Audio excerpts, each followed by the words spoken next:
Hi everyone. Well, thanks for coming. Today I thought I'd run through some of the work that I've been doing, creating maps with. 1 second. Okay, stop blinking. Good.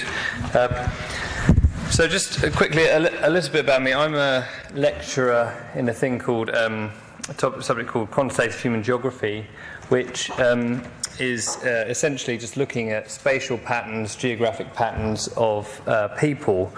And I work in the UCL geography department. And interestingly, perhaps to many people in this audience, my salary comes from an initiative called QSTEP, which stands for Quantitative Methods STEP, which is a government, a Nuffield and Economic and Social Research Council funded initiative to create a kind of cohort or several cohorts of students who are familiar with quantitative social science, because there's a real skills shortage in this domain, both in terms of academic recruitment but also in the commercial world. So it kicks off this coming year, so in a few years' time, hopefully several universities in the country are going to be churning out graduates who are meant to be proficient in quantitative social research. And, R is a core part of their method skill set. I'm also the Deputy Director of a thing called the Consumer Data Research Centre, which is a £7 million investment from the Economic and Social Research Council, which is designed to pair academic research with kind of the commercial world in terms of retail and other consumer organisations through data sharing. Resource, we provide a resource of data scientists and that kind of thing. So if any of you are working with consumer data, then I'm happy to talk to you about that, because we're always on the lookout for data partners, and we've got a large body of data that we're currently collating. And as I said, really, I guess my research is large social science data. And one of the inspirations, really, for me getting into data visualization was this map that was produced back in 2010. And it was done by a guy called Paul Butler, and it was visualizing friendships linkages on Facebook. Now, this was extremely popular at the time. I seem to recall it was, front page news in the BBC, and it generated a huge amount of interest. And doing a bit of digging around, what surprised me most about it at the time was that it was wholly produced in R. So Paul was a data intern at the time, I think, at Facebook, and his entire processing from I guess taking the matrix of relationships between people on Facebook through to this visualization was wholly done in R.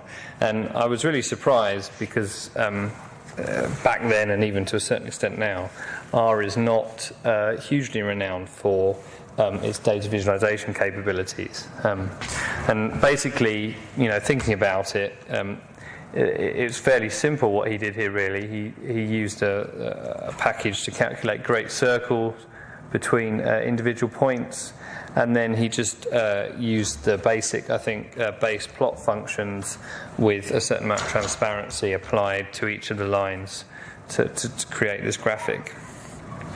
So that really kind of sparked my interest, and I started looking at spatial data and things like that. And I guess a breakthrough graphic, in a way, in terms of some of the work that I've been doing, was this one, which shows the modelled routes of people on the London cycle hire scheme as it was back in, I guess, 2011, soon after launch. So the scheme now extends way out east and a bit west and south. But at the time we were collecting, and we still are actually collecting, a huge amount of data on cycle journeys in London, users of this scheme. And so I set about using ggplot in this case to layer up a series of spatial data layers to produce this plot. So we have the base layers here of the kind of water bodies. That was a separate shape file that I loaded in, and then we have actual building outlines here. and then on top of that, we've got the actual cycle data. The original graphic I did actually was showing both the routes, the number of cyclists along each route, which is the thickness of the line, and then actually I'd coloured it by air pollution values or modelled air pollution values. This one I'm actually just showing the number of cyclists as the colour as well. And I think lots of people were kind of interested in this, and because it was using ggplot, which was even less renowned at the time for using for plotting spatial data, and it's also kind of interesting from my background, which is geographic information science, where we tend to work in data layers anyway. So when we're producing a map, you tend to layer things up and click them on and off. And so the concept of layering data on top of each other in the plot window, as you do with ggplot, was perhaps less alien to me than other people who were used to just using the base graphics in R. And the thing I really like about R, and this is an example I show my students, is of course it's quite scalable in terms of, you can churn out hundreds of graphics just with an extra line of code. And in this case we're showing, again it's slightly, the data's probably been updated now, but it's showing population projections in London between 2011, which is when I produced this, through to 2030. And if you were doing this kind of graphic in a conventional geographic information system, it's actually, you'd have to essentially do one map at a time, manually join them, manually join the data to the geography and then produce the graphic. Whereas using ggplot, you can do kind of a facet wrap on it, and you end up with something like this, and your only limitation really is the size of the data set. A further example I like to show is this graphic, which I think probably has been one of the most popular ones I've done online. It periodically gets picked up by some group of historians or something, and the Guardian did a feature on it a few years ago, and every now and then it will reappear in my Twitter feed as people rediscover it. And this, much like the Paul Butler map, was completely produced using R. In this case, it's wholly ggplot. The slight cheat is that the compass rows and the title were PNGs that I produced outside of R, and then I loaded them in onto the plot. But the shipping routes themselves, these are showing Spanish digitized shipping logs from 1750 to 1800. So the shipping routes themselves are plotted straight off using R, as is the geography. And it's almost the same code really as the one I used to produce the London cycling map. And there's not much of it. In fact, there's even less of it here because the screen has cropped off the object names. But anyway, it's not, I always think of it as actually not that hard to do. I guess all I've done is think about the colours for a little bit longer and go through various different iterations of line transparencies and that sort of thing. But in this case, we've essentially got two layers, which is our base map layer. We've got our routed shipping data, which is basically just point A's to point B. It's a series of line segments, and then we layer it up. So we've got our base mapping here, our world map, our route, and then the various other bits and pieces, including the raster annotation, the image annotation, which are our PNG files. So I guess these maps, over a couple of years really, I was doing them alongside my PhD and various other stuff, demonstrated the potential for R to produce graphics, and also that it came at a time when there's a huge amount of data now available. I mean, I don't need to tell you guys this, for mapping and data visualization. And so it got me into maps and graphics, and also thinking about data for London, which was, where I'm based and what I know best. And so I was given the opportunity to write a book, although write's perhaps not the wrong word because it's all graphic based, called London the Information Capital. So it's published by Penguin, and it is a collaboration between me as the kind of R data guy and London specialist, and a designer, former National Geographic designer called Oliver Uberti.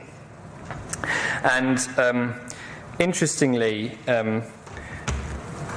we have very different workflows. So he doesn't know anything about programming, but I don't know a huge amount about design or how to lay things out on a page and so on. So everything was me exporting it from R, and there's some other GIS stuff in there too, and then him loading it in. So it was about this time last year, actually, sorry, it was this time 2 years ago that we embarked on the project, and the challenge really was to turn this into something that looked like this, which is a map of flows, and we had to do it every 3 days because we had over 100 graphics to produce, and we started in October, and it needed to be at the printers at the end of July the following year. And so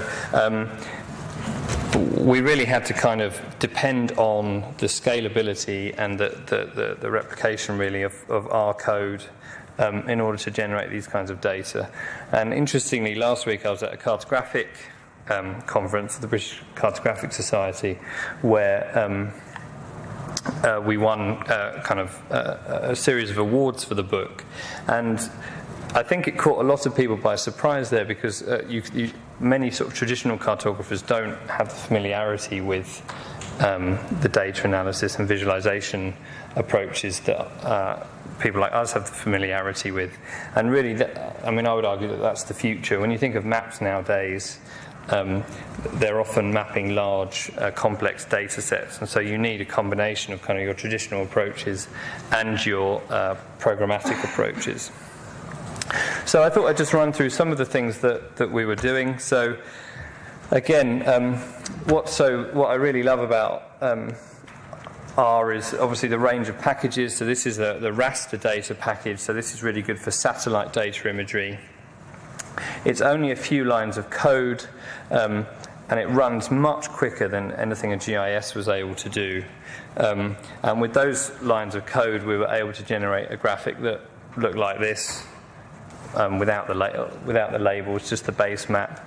And this here shows the urban heat island in London, actually. So yellower colours are warmer areas, and then purpler colours and bluer colours are cooler areas. So just as a point of interest, you can see that the Thames kind of shunts out loads of heat on a hot summer's day.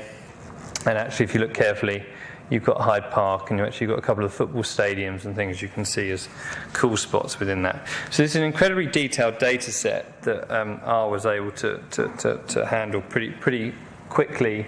And of course, then next time, if we had any raster data that needed visualizing in a similar way, I've got the code to do it. This is the code that's available actually on my blog that produced the graphic I showed you a second ago with the book of the transport flows. And essentially, this, again, is kind of a copy of the code that was used to produce the historic shipping map, which itself was a copy of the code to produce the cycling map.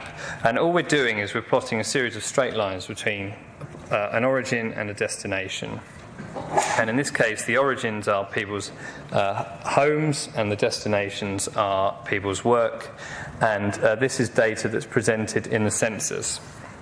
Now, this example is one of my favourites because the data were not released until 2 days before we had to submit the final book to Penguin. So we had the code up and running, so that as soon as the data came out, we could easily just drop it into a layout. So this top graphic here is how it comes out of R, and then the bottom thing is how it ended up as a final graphic. Someone, I forget who it was now, Paul Murrell, someone in New Zealand, I think, set about. In fact, there's been a couple of people have written blog posts on how to do an R export that looks exactly like this. And so, because they were, I don't know, I guess I was admitting defeat really, not trying to do this without Illustrator or InDesign and various other things.